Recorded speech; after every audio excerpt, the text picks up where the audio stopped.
sa mère manquait à Walter Fremby. Un an après le décès de sa mère, le jeune homme se réveillait encore au milieu de la nuit, le visage mouillé de larmes. Il y avait des moments dans la journée où il sentait un grand vide déchirer son cœur, et se rappelait, Rebecca était partie. Je suis seul, se murmurait Walter, il n'y a plus personne. Oh, maman, comment as-tu pu me laisser ? Et une terrible colère noire bouillonnait dans son cœur. Rebecca l'avait abandonné, laissé seul au monde, et il avait l'impression que cette douleur le tuait. Rebecca Fremby était une femme pétillante, charmante et aimante, une veuve et une mère célibataire. Lorsqu'on lui a diagnostiqué un cancer des ovaires alors que Walter n'avait que 13 ans, elle s'est assise avec lui et lui a dit ce à quoi ils étaient confrontés. « Tu es un garçon fort, Walter, fort comme ton papa », avait dit Rebecca. « Je te promets que je vais me battre aussi fort que possible et je veux que tu me promettes d'être courageux si le pire devait arriver. » Et bien sûr, Walter avait promis. En effet, c'était facile de promettre avec sa mère qui riait et souriait. Cependant, la promesse a commencé à lui peser quand Rebecca a maigri et a perdu ses cheveux, mais jamais son sourire. Un jour, son sourire a disparu aussi, et Walter s'est retrouvé seul, mais avant de mourir, Rebecca lui avait demandé d'enquêter sur la mort de son père. Je sais qu'il est parti, Wally, mais mon cœur ne veut pas y croire, alors promets-moi de découvrir comment il est mort. Walter avait donc fait une autre promesse, et 2 semaines plus tard, il se tenait au bord de la tombe de sa mère, regardant son cercueil enterré sous terre. « Oh, maman », a-t-il chuchoté, « j'ai tellement besoin de toi. » Walter a tenu une de ses promesses, il a commencé à chercher son père. George Fremby avait été soldat, et il avait fait partie de la force de maintien de la paix de l'ONU au Kosovo. Ainsi, Rebecca et George étaient mariés depuis seulement 6 mois quand il a été envoyé en Europe.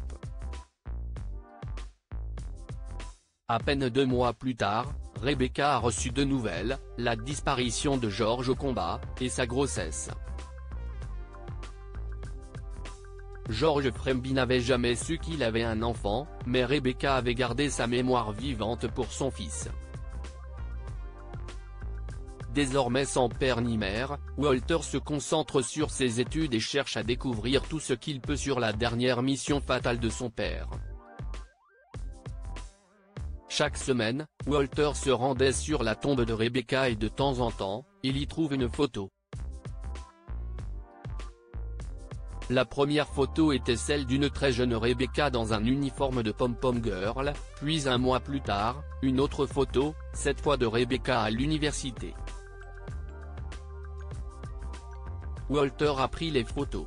Il se demandait qui rendait cet étrange hommage à sa mère, qui laissait les photos de sa jeune et belle maman. Puis, 6 mois plus tard, Walter s'est rendu une nouvelle fois sur la tombe de Rebecca.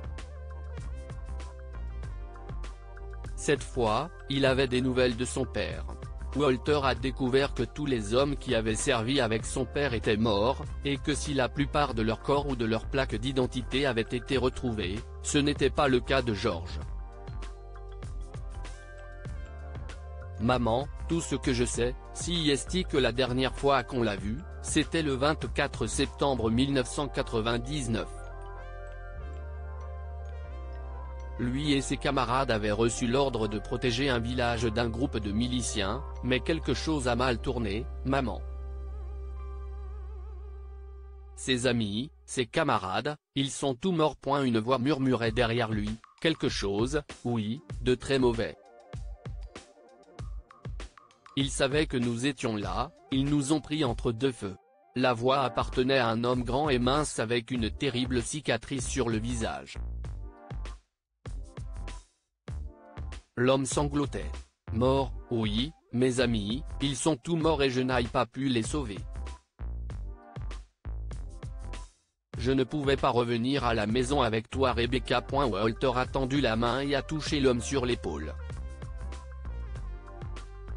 Papa, dit-il, elle a toujours cru que tu reviendrais. Mais je ne pouvais pas, a crié l'homme, ils m'ont emmené dans les montagnes, comme otage.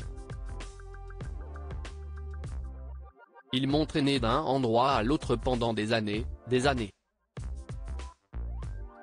Puis un jour, je me suis échappé. Je ne savais pas combien de temps j'avais été prisonnier. J'ai couru et un garçon m'a trouvé dans la forêt, il m'a aidé. Son père m'a aidé à traverser la frontière, il m'a emmené à l'ambassade américaine, et ils m'ont renvoyé chez moi. Papa ? Chuchota Walter, si est-il vraiment toi ? Je ne savais pas, George Fremby avait des larmes qui coulaient sur son visage, je ne savais pas pour toi. Je lui avais promis de revenir, je lui avais promis de lui ramener ses photos, alors si est-il ce que j'ai fait. J'ai tenu ma promesse. Walter a pris le bras de son père et s'est agenouillé près de la tombe de sa mère. Maman, j'ai tenu ma promesse, après tout, papa est là, nous, les hommes de Fremby, nous avons tenu nos promesses envers toi. Malgré leur chagrin, Walter et son père ont trouvé le moyen d'être forts pour Rebecca et de garder son souvenir lumineux, aussi lumineux qu'elle l'était.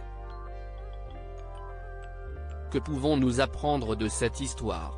Ne jamais perdre espoir, les miracles existent. George a échappé à la captivité à temps pour rentrer à la maison et être là pour son fils.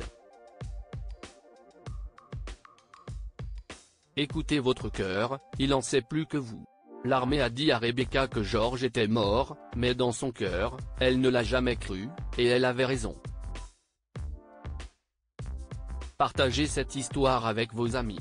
Elle pourrait égayer leur journée et les inspirer. Lire aussi, au décès de son mari, une veuve se met à travailler comme domestique chez une riche dame âgée et y voit son mari. Histoire du jour. Cette histoire est inspirée par l'histoire d'un de nos lecteurs et écrite par un rédacteur professionnel. Toute ressemblance avec de véritables noms ou lieux est une pure coïncidence. Toutes les images sont utilisées uniquement à des fins d'illustration. Partagez votre histoire avec nous. Elle changera peut-être la vie de quelqu'un. Si vous souhaitez partager votre histoire, envoyez-nous un mail à info@amomama.com. Abonnez-vous à Amomama sur Google News.